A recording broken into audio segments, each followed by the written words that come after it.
І ў ліпені інфляцыя ў Беларусі нечакана вырасла. Ну як нечакана? Ну як вырасла? Вырасла. Расцеш увесь час. Хаця гэта звычайна ўлетку, ну як бы рэдкасць, да? З пачаткам збору ўраджаю цэны звычайна падаюць. А чаму вось такое адбылося цяпер? Да, то есть она выросла не то чтобы очень сильно, но все-таки выросла, потому что, ну, и это немножко необычно, потому что вот лето, июль-август, это сезон низких цен.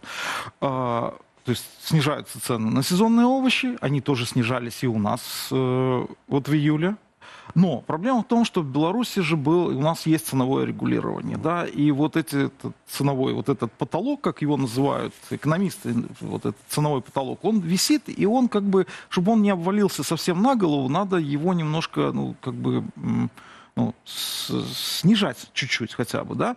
И поэтому вот в июле, как я понимаю, там просто я посмотрел на том, где росли цены, это цены на услуги, ну, которые предоставляет нам, условно говоря, государство, там, горячее водоснабжение, еще что-то, да, вот они на это поднимали цены. Почему в июле они поднимали?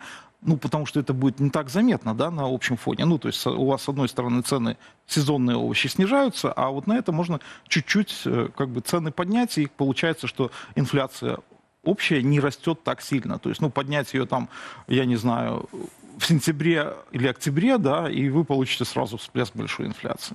Вот. То есть проблема вот в ценовом регулировании, этом ценовом потолке, который был. Я толькі дзяржава пачынае шавяліць эканоміку, эканоміка перастае шавяліцца. Чамусьці так?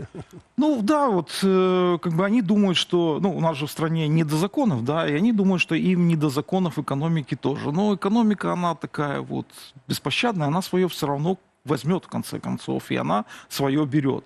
И, ну, то есть вы не можете контролировать эти цены постоянно, потому что если вы их будете контролировать, то у вас начнет что-то пропадать, как уже пропадала картошка. И поэтому надо на что-то их отпускать, на то, что может пропасть. Там, вот, там, я не знаю, вот сейчас со свининой...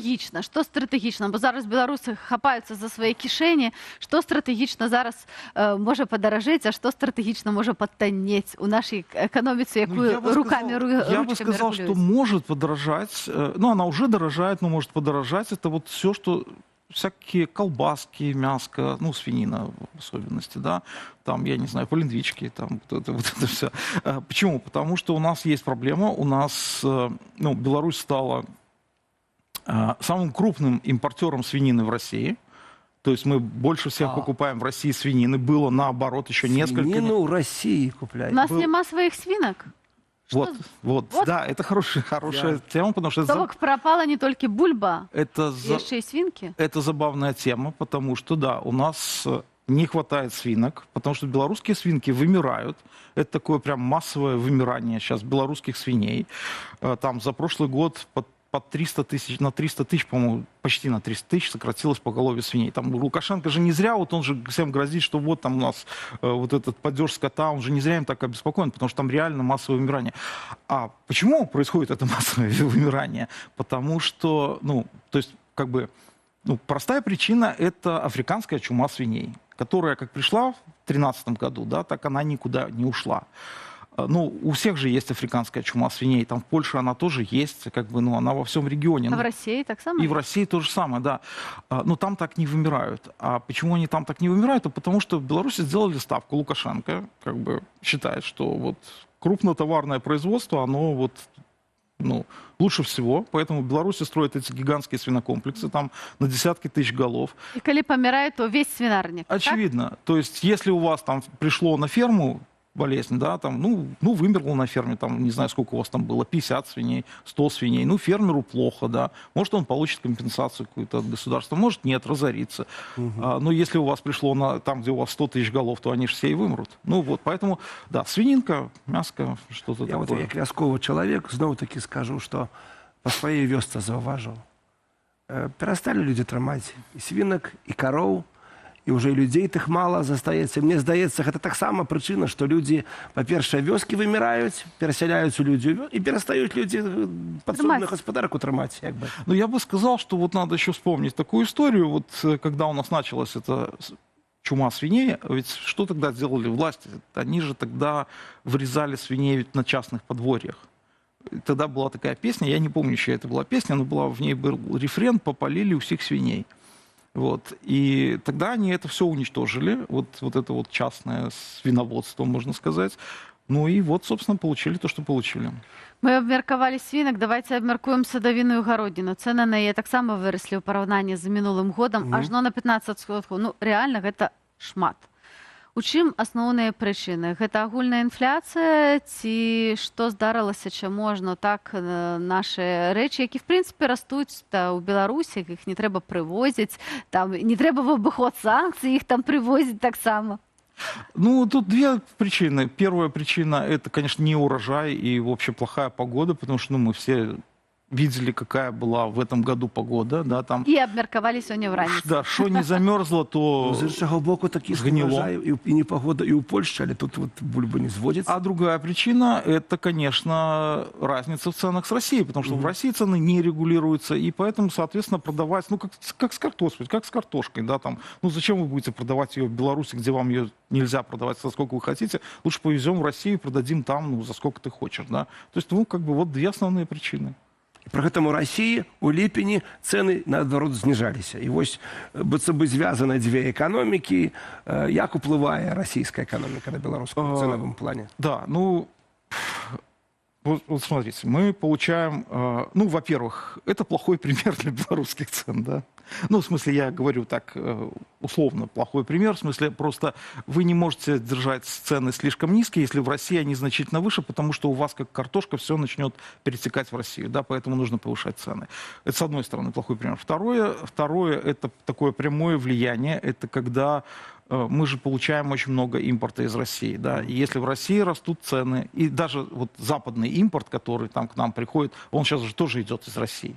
То есть, если в России растут цены на это все, то оно не соответственно, ну, они, соответственно, растут и у нас. Вот, поэтому, ну, вот это такое влияние. Ось, до речі, для наших глядачів ще додаткове питання я задам. Ви заважали ви у своїх крамах, що російських товарів стало значно більше, ніж білоруських. Пишите про это так само в комментариях. Пишите в комментариях. Дорогие сябры, а что за инфляция? Расце, падае, якія бліжэйшыя прагнозы і як гэта можа ўплываць на нашу хатнюю гаспадарку? Што нам рабіць, каб усё ж таки як найменш ад гэтага пастрадаць? Ну, смотрите, инфляция у нас уже выше вот этого прогноза в 1,5 раза, да, она почти 7,5%, прогноз 5% был. Инфляция у нас будет расти, потому что, ну, нет никаких причин для того, чтобы она не росла. И, ну, и, как я понимаю, власти у нас уже смирились с этой инфляцией, что она будет выше этого прогноза, да. Что она будет, я не знаю, на каком уровне они готовы смириться, это, ну, я так понимаю, ниже 10, если ниже 10%, это то для нормально. них будет окей. Вот, потому что вот буквально недавно же на этой неделе Роман Головченко, вот после встречи с Лукашенко, где он сказал, что они у банков отбирают прибыль, это тоже хорошая история, да, он сказал, что как бы инфляция его не беспокоит. Я за инфляцию не переживаю, и вам за инфляцию переживать тоже не советую. Все хорошо. Вот, но это и правда. Это по Кишпировскому прямо так. А что вы переживаете? Не переживайте, все спокойно. З гэтага моменту я перестаю переживать за инфляцию. Пачаю переживать за Романа Головченко, потому что когда премьер робіць такие пасы на публику, то, мабуть, нечто не надо. Не то. Правильно за него переживать, потому что вот еще в июне, там, меньше 2 месяцев назад, Роман Головченко, они там подняли ставку рефинансирования, и Роман Головченко тогда говорил, что они подняли ставку рефинансирования, потому что в экономике, внезапно обнаружились дисбалансы, и, боже мой, у нас есть проблема с инфляцией. Да ладно? Это он говорил в июне, там, где-то там, да. Но самое интересное, что за неделю примерно до того, как он это говорил, 12 июня, у меня же память не как у золотой рыбки, а можно и проверить, интернет все помнит, он говорил, что с инфляцией все хорошо.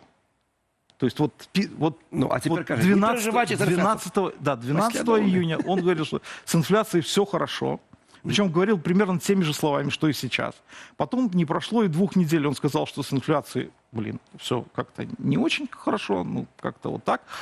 А потом не прошло и 1,5 месяцев, и он опять говорит, что с инфляцией все хорошо. Поэтому я бы переживал вот за то, что у нас Нацбанк такой внезапный и противоречивый. Потому что это на самом деле очень плохо для вот всякой там любой стабильности. Хочется подсумовать. Значит, административное регулирование ценов. Уплыв экономики России, 10 цены вышейшие, 10 там нижейшие, значит, что там у нас, не урожай, поголовье свиней там вымирает. Хочешь сказать, что все кепско? А какие еще факторы? Што паўплываць магло, апроч гэтага, яно ўвесь час было на самой справе, гэтым летом, что могло паўплываць на рост Не, цен? ну, на самом деле этих факторов уже достаточно, да, чтобы оно влияло. Вот. Но я хочу сказать, что вот все эти прогнозы сейчас, да, мы вот все эти прогнозы делаем на условиях, что ситуация останется примерно такой, какая она есть. И как бы все может, в принципе, измениться, потому что тут вот буквально вчера же на горизонте появился какой-то лебедь. Ну, я имею в виду разговор Лукашенко и Трампа, да, и вот как бы, ну, и это может нести большие изменения вот во все наши прогнозы, потому что если там происходит какая-то отмена санкций или там какие-то послабления в этих санкциях, то ну, с инфляцией все может стать лучше. А если они не договорятся и все будет ужесточаться, то с инфляцией все станет гораздо хуже. Пакуль мы бачым, што Трамп накладвае нейкія касмічныя абсолютна пошліны, то бок мыты на розныя краіны, чым прыводзіць у жах таксама сваіх эканамістаў і сусветных эканамістаў. Але мы, канешне, разумеем, што Лукашенко турбуе санкцыі, бо яны ўвесь час просяць, каб іх здымалі, хоць амерыканскія санкцыі, яны, мабыць, менш такія кранальныя, але больш еўрапейскія. Вось. Таму тут вось гэты баланс еўрапейска-амерыканскіх сілаў, я думаю, ключавы для развязання вось гэтых праблемаў. Якія санкцыі найбольш баляць Лукашенко? Ну, это, конечно, калий, да, запрет на транзит калия через территорию Литвы, это вот одна из самых болезненных, это то, что вот буквально хуже. И второе, это то, что Европа не покупает белорусское топливо, нефть и там дизель, да, который мы продавали. У нас как бы два основных рынка сбыта были, это Украина и Европа. Ну, это близко, и там, это для нас такие два премиальных рынка были. Вот сейчас она не покупает, и сейчас мы видим, что белорусские вот эти НПЗ находятся в убытках. Они с осени, минимум с осени прошлого года работают в убыток. У них рентабельность глубоко отрицательная. Они вынуждены сокращать производство, потому что, ну, зачем как бы производить, да, себе в убыток. Вот. Поэтому это два самых болезненных момента. Ну, еще, конечно, банки, да, банковские санкции, запрет на расчеты, потому что, ну, опять же, вот мы видим, что там Лукашенко, вот, когда встречается с вьетнамскими коллегами, он все время обсуждает с ними, как нам делать расчеты. Да? У нас с Вьетнамом был когда-то товарооборот 250 миллионов, а сейчас он остался 70 миллионов. Потому что, ну, Вьетнам не хочет попадать под вторичные санкции, и как бы, ну, вьетнамские банки не хотят иметь с нами дело. И нет возможности расчетов. Вот там отсюда эти вот криптовалюты, которые Лукашенко пытается вот какие-то замены этим расчетам найти. Поэтому, ну, вот это три момента самых важных. І яшчэ пытанне пра ВУП, так званы валавы ўнутраны прадукт, і мы разумеем, што гэта адзін з важных паказнікаў стану агулам гаспадаркі і эканомікі. Ён паступова ў Беларусі ўсё ж такі, нягледзячы на санкцыі, расце. Пра што шмат хто як бы кажа. З аднаго боку расце, з іншага боку у рэйтынгу міжнароднага валютнага фонду Беларусь падае, абвалілася яшчэ на 20%. Што гэта азначае? Вообще, вот как бы, если посмотреть на белорусскую экономику, ВВП, не на год или два, а в более долгосрочной перспективе, то на самом деле он не растет вообще. Ну, или он растет от 0 до 1%. Это называется стагнация, на самом деле. Вот там на горизонте 10 лет условных, да, у нас стагнация, экономика наша не растет, потому что, ну, что происходит, по какой схеме вообще вот белорусская экономика развивается? Сначала ее накачивают деньгами, ВВП так, оп, растет, мы такие говорим, о, классно, вот смотрите, какая у нас уникальная модель, как у нас классно, вот белорусское экономическое чудо. Потом случается финансовый кризис, обвал, мы все их помним, 2008, 2011, 2014, 2015. Я не говорю про 90-е годы, когда это было просто конец 90-х при Лукашенко, когда это был перманентный финансовый кризис. Вот, потом случается вот этот финансовый кризис, случается обвал, экономика падает, и мы такие типа начинаем опять карабкаться вверх, там вот, а потом, да, оп, у нас он вырос, оп, как хорошо, можно похвастаться до следующего раза. Вот, поэтому, да, Беларусь, и тут проблема в чем? А соседи-то растут нормально, ну, у них, может, чудо не случается, как там внезапного, да, но они просто растут. Вот польская экономика прекрасно растет постоянно, и поэтому мы постоянно отстаем от соседей.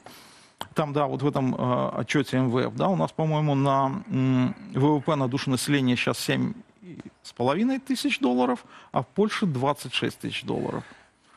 Хочется нейкага аптымізму. Як так це виглядає? Хочется нейкага аптымізму, Андрей. Хочется аптымізму. Люди ж привыкли, что приходит лето, снижаются цены.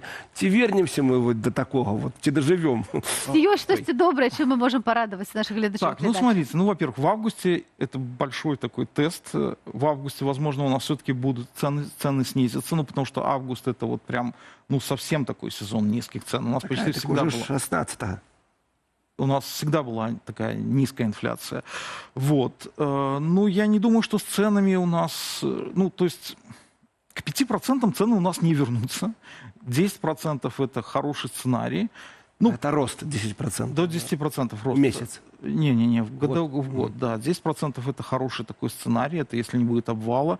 Но, с другой стороны, если, ну вот, да, мы видим... Если вот этот лебедь, которого наметился на горизонте, он что-нибудь принесет хорошее, то, конечно, этот сценарий может измениться, да, и для белорусской экономики тоже. Вот. Наразі беларуская гаспадарка чакае лебедзя. Можна, можна так сказати. А чаму чакае лебедзя? У яго няма рук, каб гэтай эканомікай кіраваць. Дзякуй вялікі. Пра цэны, якія растуць, нам распавёў журналіст, эканаміст, эканамічны жа глядальнік Андрей Махоўскі. Запрашаем яшчэ да нас у студыю. Я думаю, што гэта тыя тэмы, якія рэальна вельмі хвалююць усіх беларусаў, беларусак і нашых глядачак.